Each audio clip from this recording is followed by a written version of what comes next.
দেখছেন বন্ধুরা, এখানে একটি ডাইনি আছে, সে আজকে জাদু করছে, সে আর ঘর থেকে বাঘ খেয়ে ফেলছে দেখে এই একটা বুদ্ধি ডাইনিকে ধরে নিয়ে এসেছে। ডাইনি বলে তাকে জাদু করে এখন তাকে খরগোশের সাথে বিষ মিশালো।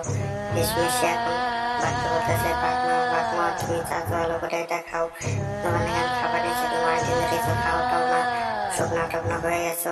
দেখেন বন্ধুরা, আপনারা চালু করে ভিডিওতে লাইক করে দাও, চ্যানেলটিকে সাবস্ক্রাইব করে দাও, চালু করে সাবস্ক্রাইব করো, লাইক করো। দেখেন বন্ধুরা, এখন বাঘ বলতেছে, দে ভাগ্নে দে, তুই অনেক কষ্ট করে গেছিস তো, বাঘ তো জানে না যে এটার সাথে বিষ মিশানো আছে। হ্যাঁ দে ভাগ্নে দে, চালু করে দে, অনেক সুগন্ধ আসতেছে। বাঘটা খেয়ে ফেললো।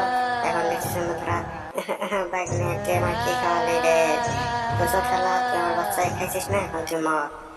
এসব চালু করে ভিডিও লাইক করে দাও, সাবস্ক্রাইব করে দাও।